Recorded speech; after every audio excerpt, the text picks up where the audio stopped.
¿Quién soy? ¿Quién soy? No, pero está bien existencial. Creo que no puedo partir del yo en verdad, sino tengo que partir del nosotros, porque lo que yo hago no es algo personal, no es algo individual. Mi trabajo en Alborde está directamente ligado a un nosotros, a un equipo, a un colectivo y una manera de trabajar entre cuatro. Así que el quién soy, mejor le voy a responder como quiénes somos.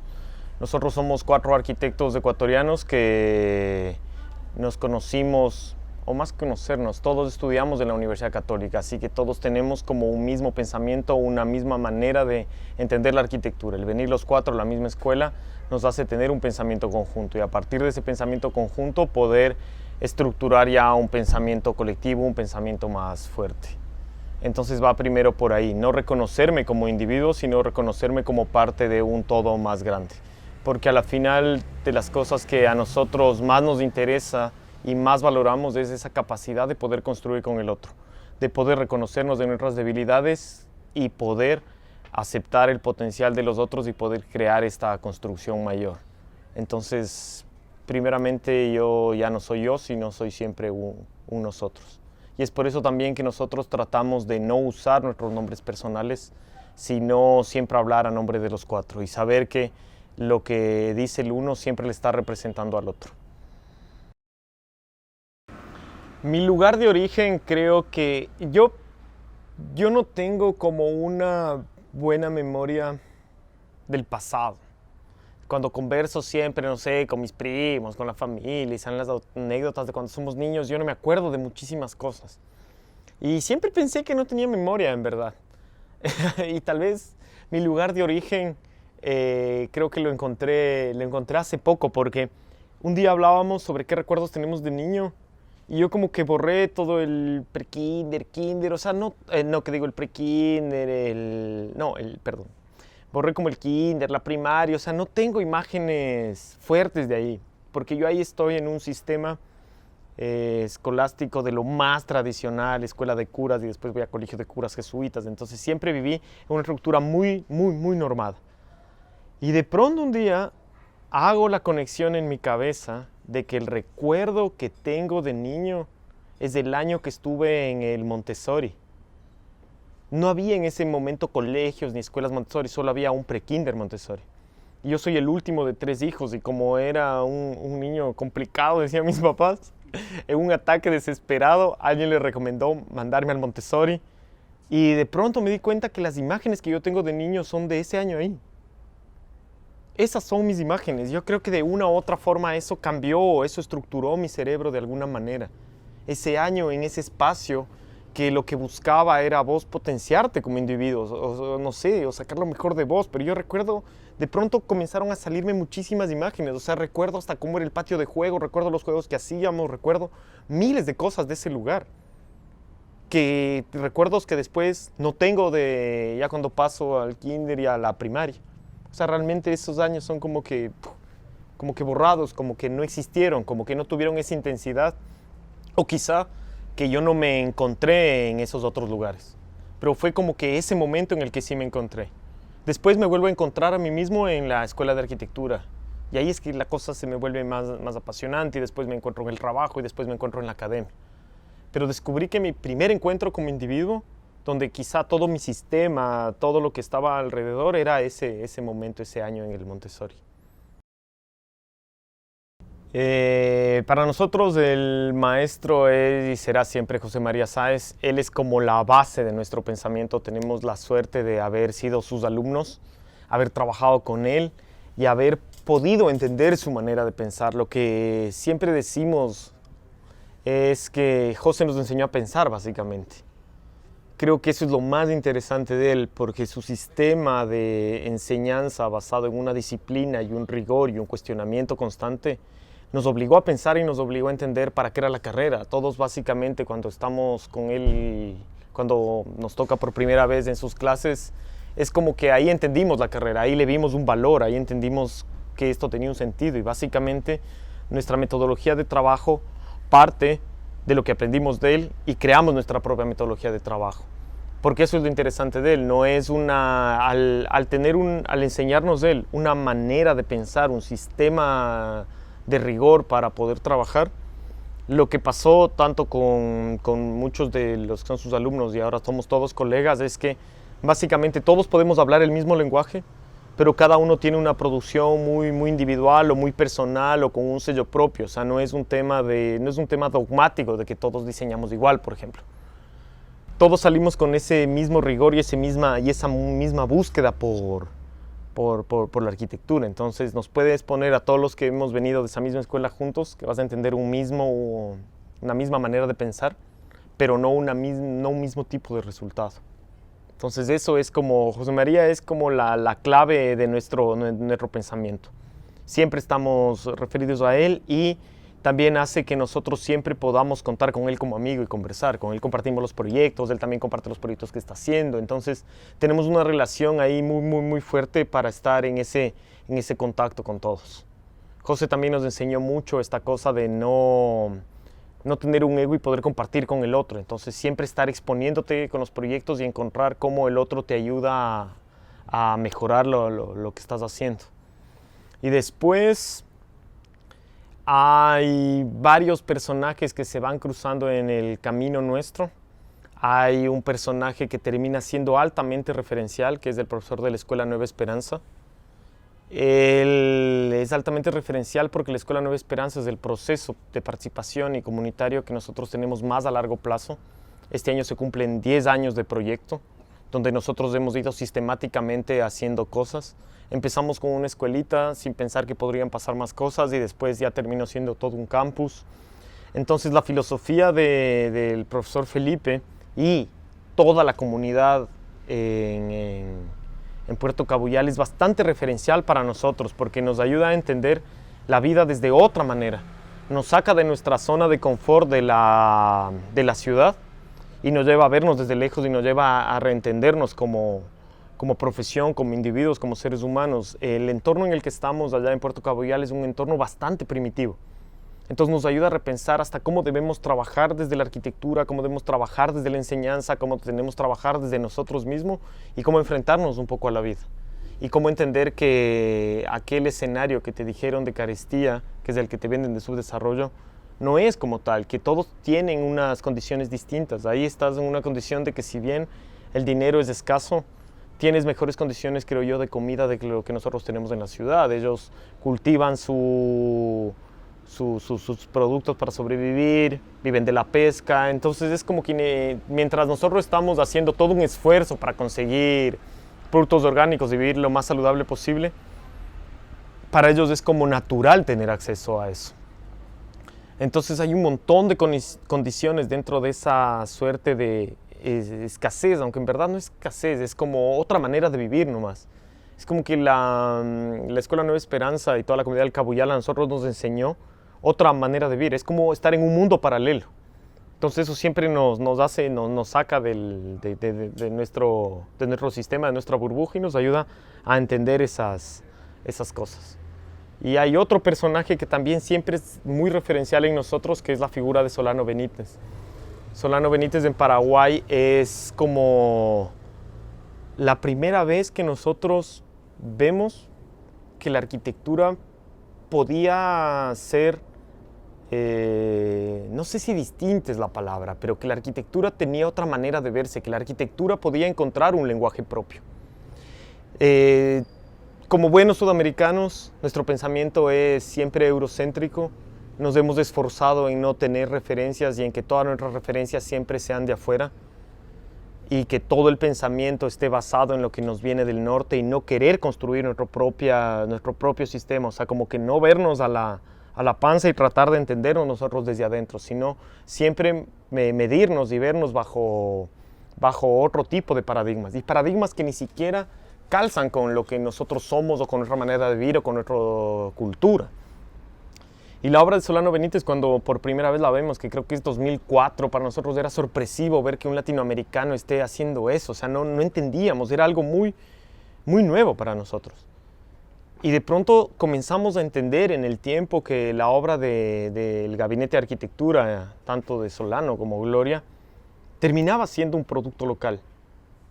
Y como que esa cosa de lo local de pronto se comienza a enraizar en nosotros y comenzamos a entender que esa búsqueda es la nuestra, porque inevitablemente nuestra búsqueda es eso. ¿Cómo encontramos esa cosa local, ese conocimiento local y esas referencias propias? Y comenzamos a crear nuestro propio discurso y comenzamos a buscar también nuestros mecanismos de validación, que es una cosa que nos importa muchísimo. Entonces es muy interesante cuando descubrimos la obra de él porque leemos eso. Y hasta ahora seguimos leyendo eso en la obra de Solano y Gloria. Algo que sale de un territorio, que logra potenciarse al máximo con las condiciones que ahí existen y que es tan local, que puede ser discutido a nivel global. Que no es parte de una tendencia, que no es parte de una moda, sino es un pensamiento que surge de entender muy, muy bien el territorio.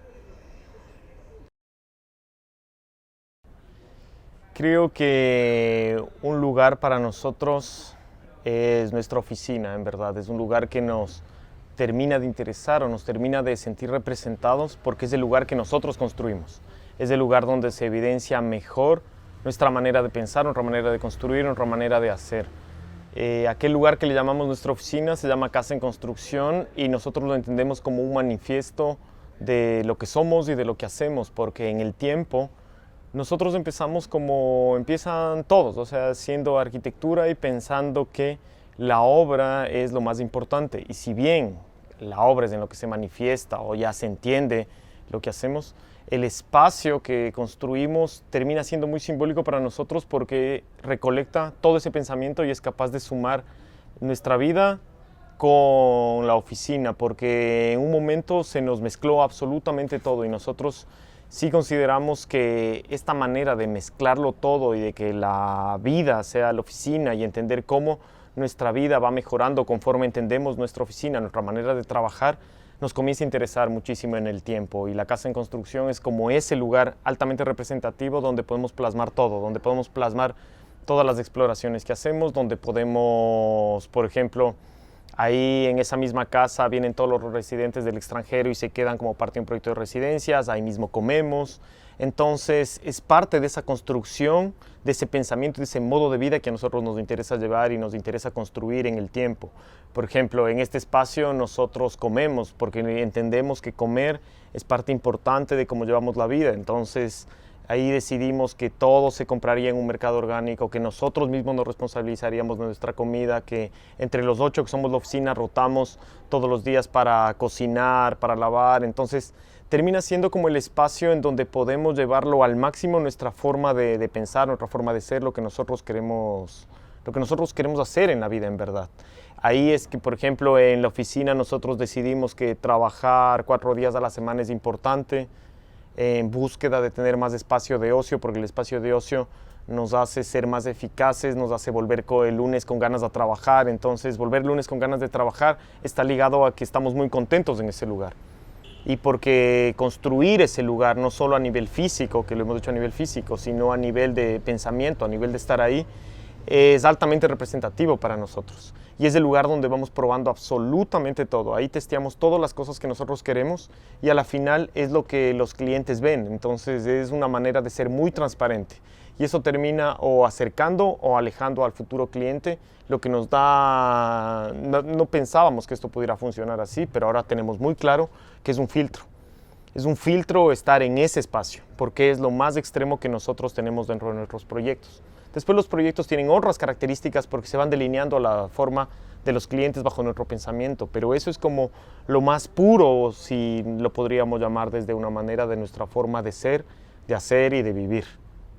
En la oficina que estábamos antes, ya comenzábamos cada vez a buscar que nuestra vida también se vaya respondiendo a través de la oficina y que todo sea un solo sistema. No nos gusta esta división de tantas horas de trabajo y después de oficina, o sea, como esta separación de la vida. En realidad está todo conectado. Si bien trabajamos 8 horas, porque no es que diga que trabajemos 1000 horas ahí, sino que entender que todo es parte de un sistema, igual que la academia, igual que todas las partes, o sea, entendernos desde todas las dimensiones de lo que hacemos. Entonces, el lugar nosotros teníamos una oficina antes que alquilábamos, una oficina más común, por decirlo de una otra manera, en una casa.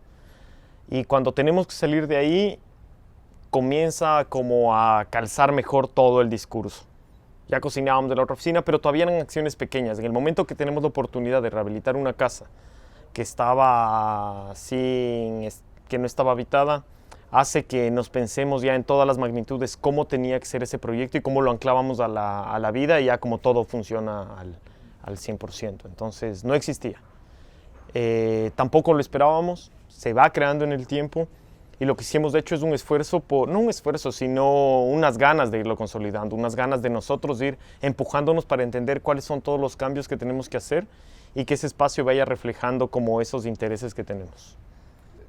No tomamos una referencia obvia como que tuviéramos un caso de estudio o análisis o algo a lo que quisiéramos llegar, pero a la final, haber trabajado tanto tiempo en proyectos comunitarios, siempre trabajando en espacios colectivos, siempre buscando pensamientos mayores al individual, como que había ya algo en el ADN que nos incitaba a buscar este tipo de espacio, en verdad, pero no era consciente. Por ejemplo, ahora que nos vamos a ir a otro lugar, en realidad ya es muy consciente. Porque, por ejemplo, entendiendo el lugar como físico, tranquilamente podemos estar en cualquier lado, ¿sí? Porque no es el lugar en sí lo que hizo esto. El lugar potenció ese pensamiento y nos ayudó a entender más cosas. Y el hecho de que esté en estado de abandono y tengamos que intervenirlo, lo podemos hacer como a nuestra medida. En el otro espacio, en el primero, no había esa cosa, teníamos ahí las maquetas y todo, pero no había mayor intervención porque el lugar no lo demandaba. Entonces, ni siquiera teníamos conciencia o un interés claro de que eso podría ser interesante. Pero, por ejemplo, ahora el lugar va a cambiar, porque estamos trabajando en un proyecto de seguir creciendo, pero a nivel de colectivo, porque nos interesa el pensamiento común y qué podemos hacer con más gente. Entonces, el siguiente lugar se llama la República de la Excepción, que es un proyecto que hemos creado. Invitamos a 18 oficinas que tienen que ver con arquitectura, teatro, danza, música, diseño industrial, ingeniería, diseño gráfico, multimedia, arte, de todo tipo de especialidades, para crear un espacio donde podamos estar todos. Entonces es como que el lugar, si bien es un espacio físico, en realidad es lo que nosotros podemos hacer que pase en ese espacio. Y ahora que nos mudamos, que queremos mudarnos a algo más grande, lo queremos hacer una construcción mayor, porque nos dimos cuenta que cerrar nuestro pensamiento solo entre arquitectos no nos estaba ayudando mucho a ver otras cosas. Nosotros trabajamos mucho de manera multidisciplinaria y siempre estamos trabajando en proyectos atípicos, y eso es por las relaciones que tenemos con otras áreas del pensamiento y cómo entre otras áreas del pensamiento nos vamos reconociendo y vamos uniendo fuerzas. Entonces nos planteamos la pregunta de que sería mucho más interesante estar todos más juntos, para tratar de entender y crear la mayor cantidad de conexiones e interacciones que nos permita a todos dar un salto en nuestra actividad profesional. Entonces, en sí, lo que ahora ya la búsqueda es como más consciente, ¿me entiendes? Pero eso nos permitió este paso de tener este espacio en el que lo modificamos. Y ahora ya sabemos, por ejemplo, qué estamos buscando. O sea, ya sabemos del siguiente paso, sabemos a dónde vamos. Mi día a día tiene dos fases. El día a día normal, que normal, aunque está mal usar esa palabra porque normal no existe en realidad. Mi día a día tradicional es de lunes a jueves y de viernes a domingo, porque nosotros trabajamos 4 días y era parte de esta construcción que vamos buscando qué nos interesa y cómo nos adaptamos y cómo nos gusta vivir. Y esto fue porque como empezamos hace 12 años, éramos más jóvenes y nos encantaba la fiesta. Yo nunca he sido bueno para despertarme temprano, mis socios igual. Bueno, salvo Pascual y Malu, que son deportistas, entonces a ellos les gustaba hacer deporte en las mañanas. Pero Esteban y yo siempre nos encantó la fiesta. Entonces como que fuimos modelando ese horario y esa manera de enfrentarnos a la profesión, de sentir que el espacio al que vamos nos guste.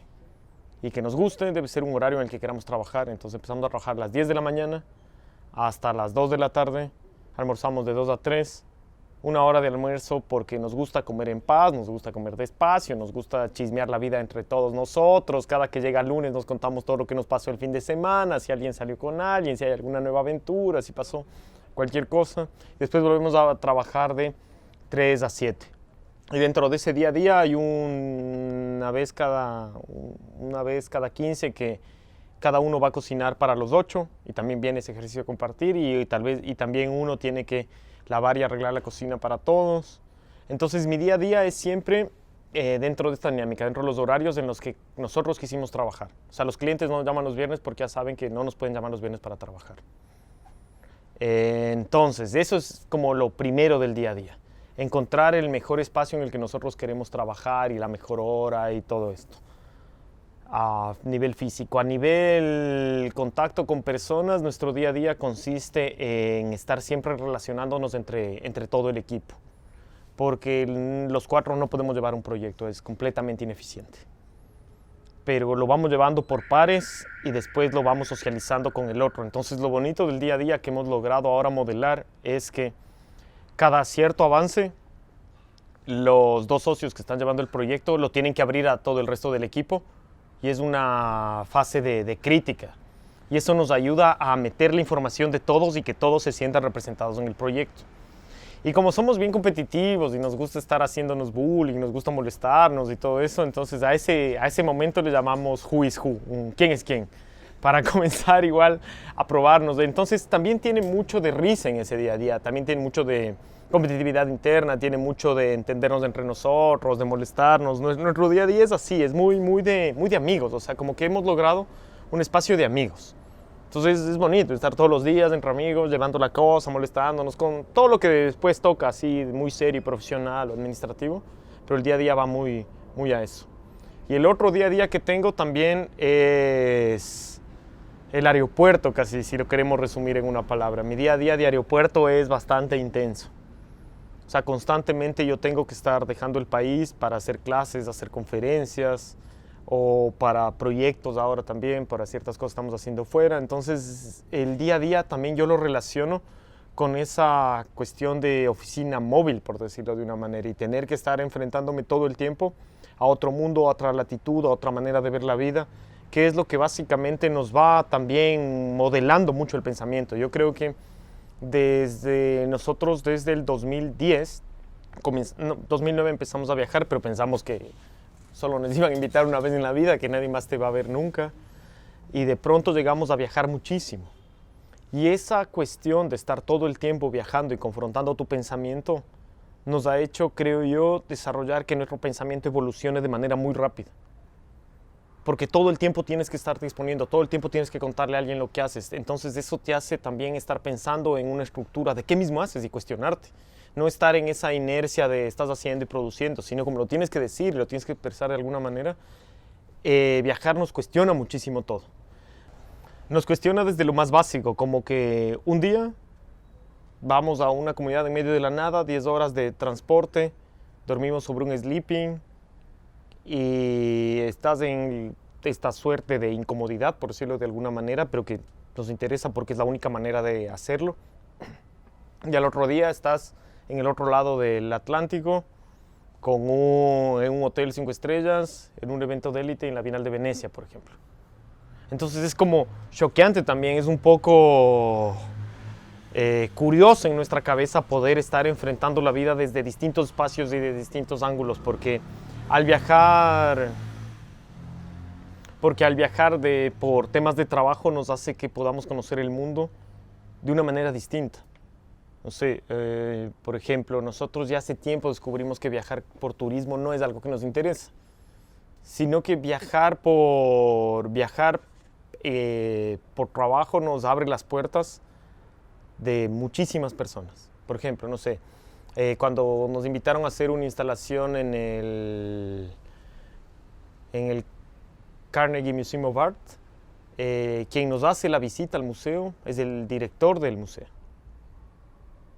Y visitamos con él el museo, con él conocemos la colección y él nos muestra la sala donde vamos a exponer. Entonces, a la final, lo bonito de poder hacer eso es que puedes acceder a una manera de ver el mundo distinta. Puedes acceder a esos actores que están modelando esos espacios, esas cosas, y no desde lejos. O sea, podemos entrar de una manera muy directa a las cosas, y eso es bastante interesante en realidad. Eso es como que lo que nos interesa de eso es que no tiene precio, y no tiene precio en el verdadero sentido, porque no lo puedes pagar. Vos no puedes pagar para ser invitado en la Bienal de Venecia, en la Bienal de Chicago, en la Bienal de Sao Paulo, X. No es algo que vos puedes pagar, no es algo que el dinero te va a llevar. Entonces eso para nosotros tiene muchísimo valor. Mientras más desligado esté del dinero, tiene más valor. Y que podamos acceder a eso en realidad hace que nuestro pensamiento tenga que todo el tiempo estar mutando, 24/7 tiene que estar mutando. Entonces ahí va el día a día entre esta cuestión de cómo hacemos toda la cuestión ya operativa de llevar la vida. Nosotros hasta limpiamos la oficina, porque un momento Pascual se cuestionaba de por qué existe una persona haciendo la limpieza de la oficina. Él decía, no está bien eso, o sea, nosotros deberíamos ser responsables de todo en nuestras vidas. Somos responsables ya de la comida, somos responsables del trabajo, somos responsables de muchas cosas. Seamos responsables también de la limpieza y encontremos un mecanismo de limpieza. Entonces, él nos pasa un video en donde estaban los niños de Japón, desde el prekinder o el kinder, o sea, estaban los niños y iban a comer, y después de comer, los mismos niños agarraban sus bandejas y ellos lavaban los platos, arreglaban todo y dejaban todo limpio, y al final del día el salón de clase lo dejaban barrido. Entonces él decía, eso es una capacidad de responsabilizarnos por lo que nosotros hacemos. ¿Por qué otro tiene que hacerlo? O sea, no está bien. O sea, ¿por qué nosotros debemos ponernos en el punto de que porque podemos pagar, paguemos el trabajo que no queremos hacer? Entonces eso, que puede parecer choqueante que vos tengas que limpiar tu oficina, nos creó más bien, descubrimos una dinámica interesante de que la oficina ahora estamos como que cada vez le ordenamos más. Aprovechamos esas 2 horas o 1 hora de limpieza para mejorar las cosas, para inventarnos nuevos sistemas que queremos hacer ahí, y además de todo lo de limpieza y que tengamos un orden distinto. Entonces, eso ha sido importante. Lo otro, el día a día, esa relación de hermandad que tenemos entre todos, y el otro día a día siempre estar afuera, conociendo gente y estar visitando lugares de esa manera, como les digo, no puedes pagar, que es lo que más nos interesa. La formación de la arquitectura consiste en crear individuos. Individuos que sean lo suficientemente creativos para generar las mejores ideas y los mejores proyectos. Esa es como esa estructura de la academia, siempre individual. La academia no te forma para trabajar en grupo, y la verdad, cuando estás trabajando no estás solo nunca. Así seas el arquitecto que llevas solo tu oficina, tendrás que trabajar con ingenieros, tendrás que trabajar con maestros, con proveedores, con una red de gente que hace que el proyecto sea posible. ¿Sí? Nosotros no somos artistas que nos tengamos que enfrentar con nuestra técnica a un cuadro, por decirlo de una manera, y resolver. Básicamente necesitamos de todo un aparataje gigante para que cada proyecto se resuelva.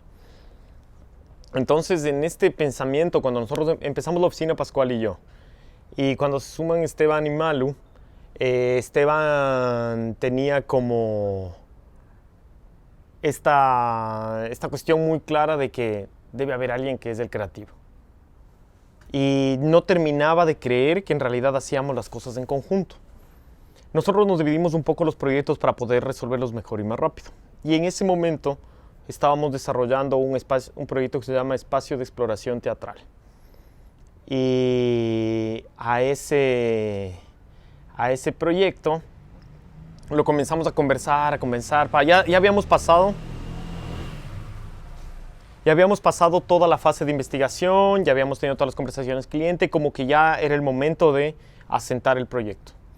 Entonces comenzamos a conversar, y recuerdo claramente que Pascual comienza a decir unas cosas y comienza a hacer un dibujo. Sobre esa misma hoja yo hago una crítica de unas cosas que veía que no funcionaban y dibujo encima de él otra cosa. O sea, como que complemento el dibujo de él.